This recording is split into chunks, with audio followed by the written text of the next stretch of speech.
मेरे प्यारे बच्चों, special math classes with Rajeev Deswal में आपका हार्दिक स्वागत है। बेटा, आज हम नया चैप्टर शुरू कर रहे हैं, linear equation with two variable. Class 10th में बेटा ये 6 नंबर का आता है चैप्टर। बेटा 6 नंबर में बेटा ये बांट दिया जाता है। एक नंबर का बेटा इसका जो है मल्टीपल क्वेश्चन आता है, ऑब्जेक्टिव टाइप क्वेश्चन आता है, और 3 नंबर का क्वेश्चन बेटा इक्वेशन सोल्व करने को आती है अलजेब्रिक मेथड के द्वारा। और बेटा 2 नंबर का क्वेश्चन आता है, सोल्व इक्वेशन करनी होती है हमको ग्राफिक मेथड से। तो इस तरीके से बेटा ये डिवाइड होता है तुम्हारा 1, 3 और 2, टोटल मिलाकर हो गया बेटा ये 6 नंबर का। तो हमें कंटेंट को ध्यान में रखकर इस चैप्टर का हमें अध्ययन करना है, स्टडी करना है। तो बेटा मैं जो है इस पर आपकी वीडियो 3 बनाऊंगा, तो आप अच्छे से इसको समझना है। आज जो हम वीडियो आपके सामने लेकर आ रहे हैं बेटा वो है मल्टीपल क्वेश्चन और ग्राफिक मेथड से इक्वेशन को कैसे सोल्व करेंगे। तो आइए बेटा देखते हैं इसको कैसे हम इसको जानेंगे और कैसे हम इसको करेंगे। बस बेटा आपसे ये है कि जो आपको ये मैं आपके सामने वीडियो प्रस्तुत कर रहा हूँ, यदि अच्छी लगे बेटा तो इसको जो है आप सब्सक्राइब करें और लाइक करें। और यदि बेटा कोई समस्या आती है तो आप कमेंट्स बॉक्स में लिखें, उसको मैं देखूंगा और देखने के पश्चात में बेटा इसमें जो है हम आपकी जो भी समस्या होगी उसका जो है हम निराकरण करेंगे। तो बेटा आइए शुरू करते हैं चैप्टर नया, linear equation with two variable. बेटा सर्वप्रथम आपको बताना चाहूँगा बेटा लीनियर इक्वेशन कुछ बच्चों को ये नहीं पता होता है कि होती क्या है। तो बेटा आप लोगों को ध्यान करना है। देखो बेटा इसमें 2 वेरिएबल होते हैं। जो आपकी लीनियर इक्वेशन होती है ना, इसमें 2 वेरिएबल होंगे और दोनों की पावर बेटा इसकी 1 होगी। बस यही ध्यान करना है। यदि हमारे वेरिएबल x और y के रूप में तो इन दोनों की पावर जो होगी बेटा हमारी 1 होगी। तो देखो इसी तरीके से एक लीनियर इक्वेशन आपके सामने मैंने लिख के दिखा रखी है, इसको मैं स्टैंडर्ड लीनियर इक्वेशन भी कहता हूँ। इसी तरीके से एक और मैंने लीनियर इक्वेशन ले रखी है, a2x + b2y + c2 = 0। तो देखो इसमें भी बेटा मैंने यहाँ पे x और y ले रखे हैं वेरिएबल। तो ये आपके सामने x y वेरिएबल है, तो ये भी आपकी लीनियर है इक्वेशन है। तो इनको बोलते हैं पेयर ऑफ लीनियर इक्वेशन। तो ये आपके यहाँ पे पेयर है। पेयर इसलिए है बेटा यदि हम इनको सोल्व करेंगे तो हमें यहाँ पे सेम वेरिएबल लेने पड़ेंगे। देखो x x हो गया और ये y y हो गया। तो इस तरीके से हमारे पेयर होंगे, तो इन इक्वेशन को हम सोल्व करेंगे। तो आपके सामने बेटा 2 इक्वेशन दे रखी हैं, ये इसको पेयर लीनियर इक्वेशन बोलते हैं। तो ये आपको पता होना चाहिए था। तो अब हम बात करते हैं मल्टीपल क्वेश्चन आएगा कैसे। बेटा मल्टीपल जो क्वेश्चन है बेटा वो आएगा कि ये दोनों जो इक्वेशन दी गई है आपकी लीनियर, ये कंसिस्टेंट है या इनकंसिस्टेंट है। कहने का तात्पर्य ये है कौन सी इक्वेशन यानी कि दोनों जो पेयर है ये यूनिक सॉल्यूशन रख रहे हैं या इन्फिनिटली मैनी सॉल्यूशन रख रहे हैं या कोई भी सॉल्यूशन नहीं रख रहे हैं। तो ये हमें कैसे पता चलेगा बेटा? तो इसका बहुत ही सरल सा तरीका है। जो आपके वेरिएबल दिए हैं, जो इनके सामने कोफिशिएंट है, इनके हम रेशो देख लेंगे बेटा। इन रेशो के द्वारा ही हमको पता चल जाएगा। तो ये मैं आपके सामने प्रश्न आता है बेटा कि a1 a2 ये b1 b2 ये c1 c2 है क्या। ये बेटा जो आपके दिए गए हैं ये आपके कांस्टेंट वैल्यू है या रियल नंबर भी बोल सकते हैं। तो ये आपके मैंने लिख दिया लीनियर इक्वेशन जो होते हैं बेटा ये सेम टू वेरिएबल है। देखो x एंड y है यहाँ पे, और इसको पेयर ऑफ लीनियर इक्वेशन बोलते हैं इन 2 वेरिएबल्स। और a1 a2 और b1 b2 c1 c2 ये आर रियल नंबर है। तो बेटा आइए इसको देखते हैं कि ये कैसे आपका जो है सोल्यूशन रखते हैं, कैसे सोल्यूशन नहीं रखते हैं। तो मैंने यहाँ पे लिख भी दिया है, यदि कोई भी लीनियर इक्वेशन आपकी यदि आपका कोई भी सोल्यूशन नहीं रख रखी है तो उसको इनकंसिस्टेंट बोल लेंगे पेयर, और यदि कोई सोल्यूशन रख रही है तो उसको बोल लेंगे हम कंसिस्टेंट। ये मैंने लिख दिया है, देखो आप अच्छे से इसको याद कर सकते हैं। If a pair of linear equation has no solution तो वो हो जाएगी बेटा इनकंसिस्टेंट। और यदि कोई भी pair of linear equation has a solution तो हम बोलेंगे उसको कंसिस्टेंट पेयर। तो इस तरीके से हमको पता चल जाएगा। तो इन दोनों का पता कैसे चलेगा? तो हम देखो जो इक्वेशन ली है मैंने आपके लिए ना, उसमें from first and from second लिखा है मैंने यहाँ पे। तो उनसे हम रेशो ले लेंगे a1/a2।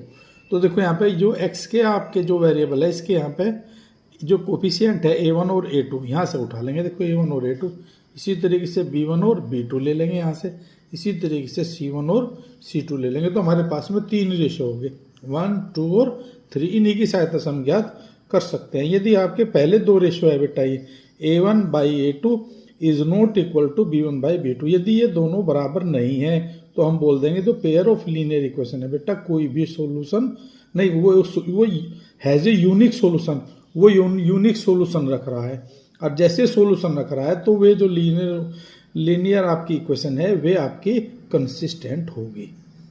क्लियर होगी बात बेटा? एक बार फिर बता रहा हूँ, यदि आपके पहले दोनों रेशो इक्वल नहीं है तो इसका अर्थ है कि वे यूनिक सॉल्यूशन रख रहे हैं। यूनिक का मतलब एक सॉल्यूशन आएगा, उनके एक्स और वाई की वैल्यू एक एक प्राप्त होगी, तो वे इक्वेशन आपकी कंसिस्टेंट होंगी। और इनकंसिस्टेंट होने का मतलब है कि वे, यदि हम उनका ग्राफिक खींचेंगे तो वे इंटरसेक्ट करेगी बेटा, लाइन एक दूसरे को जहाँ पे इंटरसेक्ट करेगी वही उसका सॉल्यूशन होगा।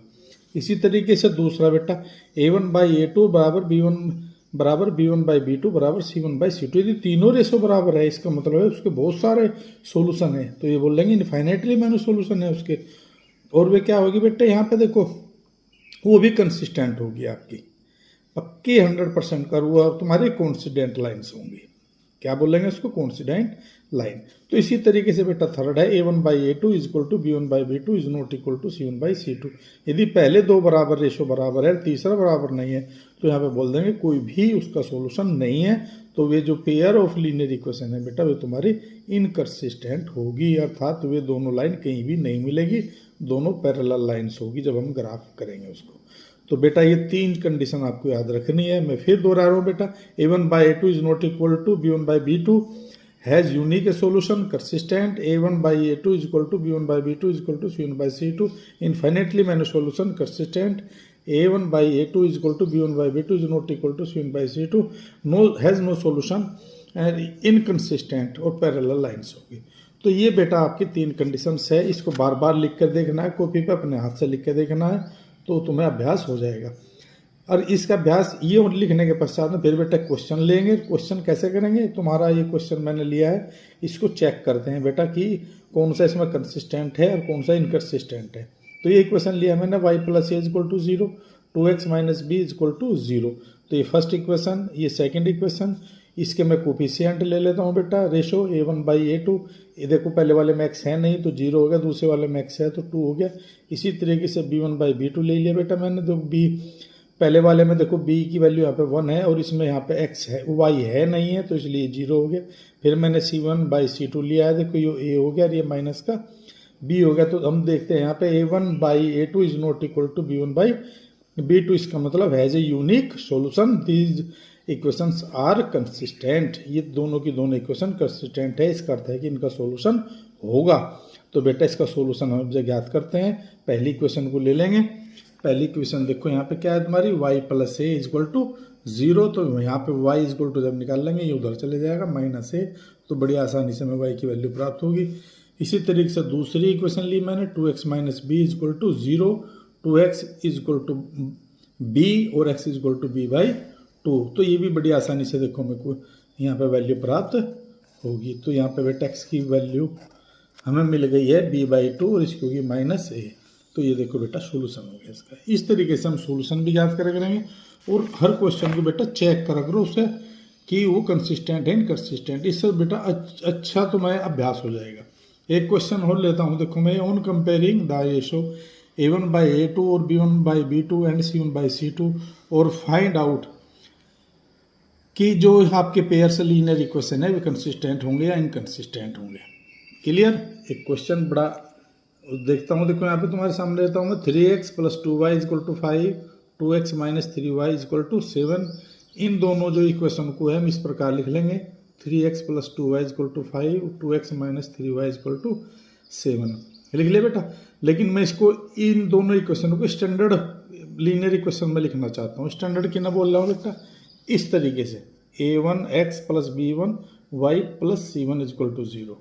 क्लियर? इसी तरीके से देखो मैं यहाँ पे लिख रहा हूँ, ये इम्प्लाइज बोलते हैं इसको, इम्प्लाइज करके लिख दिया मैंने, 3x + 2y - 5 = 0, 2x - 3y - 7 = 0। ये बेटा मैंने इसलिए लिया है ताकि रेशो करने में हमें आसानी हो जाए। अब देखो यदि हम x के वेरिएबल लेते हैं और इसका रेशो करते हैं तो 3/2 बिल्कुल एकदम दिखाई दे रहा है, 3/2। जब दूसरे वाला लेता है 2 और देखो -3 दिखाई दे रहा है, तो b1/b2 2/-3। इसी तरीके से c1 देख रहे हैं तो -5 - 7 दिखाई दे रहा है।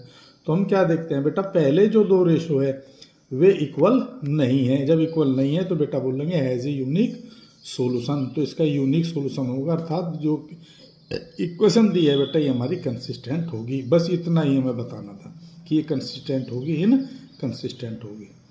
इसी तरीके से एक क्वेश्चन और लेते हैं हम। देखो यहाँ पे 9x + 3y + 12 = 0, 18x + 6y 18x + 6y + 24 = 0। देखो बेटा ये स्टैंडर्ड फॉर्म में पहले से लिखी हुई है, तो जब बस बड़ा आसान है, इसके हम रेशो ले लेंगे a1/a2। 9/18 तुम्हारे सामने है, 9 × 1 = 9 और 9 × 2 = 18। फिर इसी तरीके से बेटा हम लेते हैं, देखो b1/b2 आपके सामने है, b1/b2 3/6 हो गया, 3 × 1 = 3, 3 × 2 = 6।